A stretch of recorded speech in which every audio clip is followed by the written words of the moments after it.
नमस्कार साथियों, आप सभी का हमारे YouTube चैनल पर डिजिटल प्लेटफॉर्म पर स्वागत है। आप सबको गुड मॉर्निंग।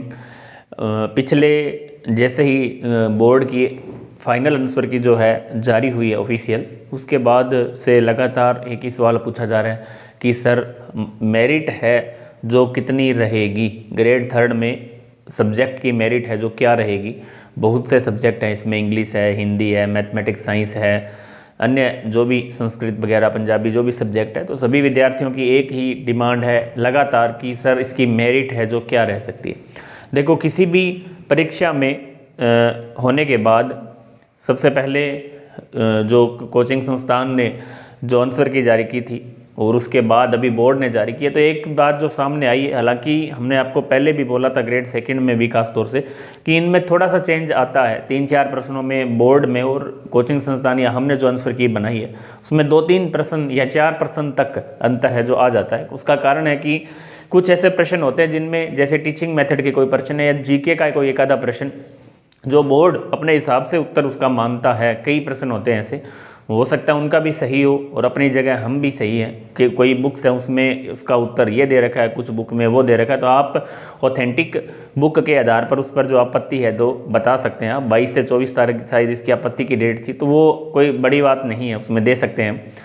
तो उसमें ज़्यादा समस्या नहीं है। लेकिन इसमें बात करें हम, यदि इसमें सबसे ज़्यादा जो आप पूछ रहे सर मेरिट क्या रहेगी, तो अनुमान थोड़ा सा काफ़ी मुश्किल होता है। आपको कहने में समय लगता है 1 मिनट, सर आप प्लीज़ बता दीजिए। तो इतना कोई हर एक सब्जेक्ट में कोई भी अनुमान है जो लगाना थोड़ा मुश्किल होता है। फिर भी हमने साइंस मैथ के सर्वे के आधार पर हमने आपको मेरिट का आंकलन बताया। इससे पहले आंसर की से पहले भी हमने एक मेरिट का जो क्राइटेरिया वो डाला था।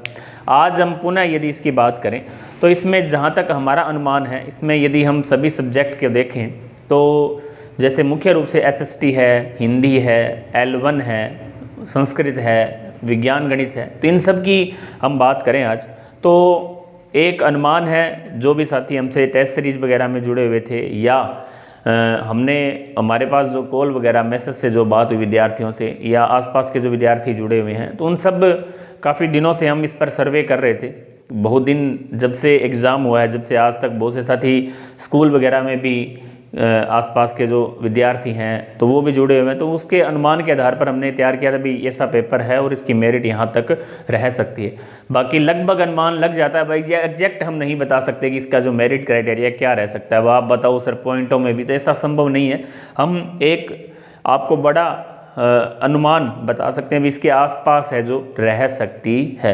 इसमें यदि हम बात करें सबसे पहले L1 की मेरिट की, तो L1 लेवल 1 से जिन विद्यार्थियों ने एग्ज़ाम दिया, बहुत पेपर पहले से ये तय था कि अब की बार मेरिट कम रहेगी और कंपटीशन है वो भी थोड़ा कम है, काफ़ी प्रतिस्पर्धा, बड़ी सीटें थी, अच्छी सीटें थी। तो उसके हिसाब से L1 में यदि थोड़ी सी भी आपने मेहनत की है, थोड़ी सी भी मेहनत की है आपने, तो आराम से आप सेलेक्ट होंगे। इसमें बहुत से अभी तक हमारे पास के अनुसार जो अधिकतम अंक है वो भी 113 के आसपास आ रहे हैं। टेस्ट सीरीज में हमारे स्टूडेंट थे अभिषेक, शायद बाड़मेर साइड से थे ऑफलाइन टेस्ट सीरीज में, तो उनके अभी तक 113 मार्क्स हैं। हमारे आईडी से अभी तक हाईएस्ट की बात करें तो उससे 105 107 भी हैं। तो यदि हम इसकी कट ऑफ की यदि हम बात करें तो हमारा जो अनुमान, इसमें हम दोनों की बात करेंगे, जो स्पेशल एजुकेशन से L1 है और नॉर्मल है, क्योंकि इसमें कमेंट काफ़ी आ रखे थे सर स्पेशल एजुकेशन की जो कट ऑफ है वो बताइए। तो स्पेशल एजुकेशन की यदि हम बात करें तो इसमें सबसे पहले जिन भी विद्यार्थियों के 85 से ऊपर हैं स्पेशल एजुकेशन में L1 के अंदर, तो उनके पूरे चांसेज हैं 85 प्लस जिनके भी हैं वो सिलेक्शन की दौड़ में है। बाकी नॉर्मल एजुकेशन जिसमें हम सेकेंडरी जो हमारा दूसरा एग्ज़ाम था नॉर्मल जो जनरल एजुकेशन का, उसमें यदि हम बात करें तो वहाँ मुख्य रूप से हम 2 कैटेगरी में बात करेंगे, जनरल और OBC। जनरल में जिसके भी 97 से लेकर 100 तक अंक हैं, 97 से लेकर 100 तक जिनके भी प्रश्न सही हैं, मतलब इनके डबल आप अंक बाहर निकाल सकते हैं। हम क्वेश्चनों की बात कर रहा हूँ, 97 से 100 तक जिनके भी सही हैं वो जनरल की कंपटीशन में पूर्ण रूप से शामिल हैं, दौड़ में है पूर्ण रूप से। इसके अलावा हम बात करें OBC की, तो OBC में यदि किसी विद्यार्थी के 92 से लेकर 92 से लेकर 95 94 जो मार्क्स हैं वो भी सिलेक्शन की दौड़ में पूर्ण रूप से हैं, बाकी हो सकता है इससे भी कम चली जाए मेरिट। तो ये हमारा एक अधिकतम स्कोर है, इससे 1-2 नंबर कम भी रह सकती है। तो यदि इस कैटेगरी में आपके नंबर, इस श्रेणी में नंबर आपके आ रहे हैं तो आप पूर्ण रूप से सेफ हैं। इसी तरह EWS की OBC के आसपास आप मानकर चलें 1-2 नंबर कम इससे मान सकते हैं।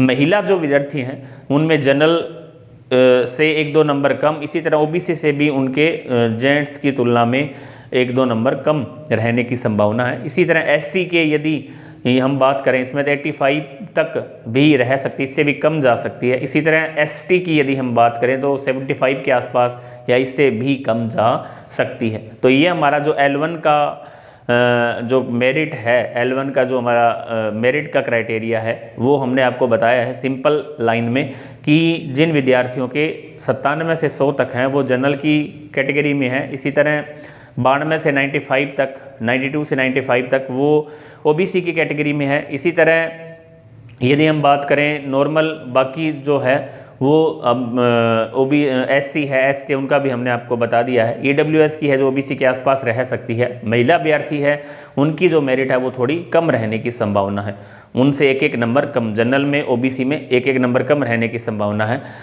इसके अलावा हम बात करें SST में, सब्जेक्ट SST की यदि हम बात करें, आज मुख्य रूप से हम 2 पर बात कर रहे हैं। SST में यदि हम बात करें तो SST के अंदर जिन विद्यार्थियों के नंबर 98 से लेकर 100 तक है, 98 से 100 तक वो जनरल कैटेगरी में सिलेक्ट हो सकता है SST के अंदर।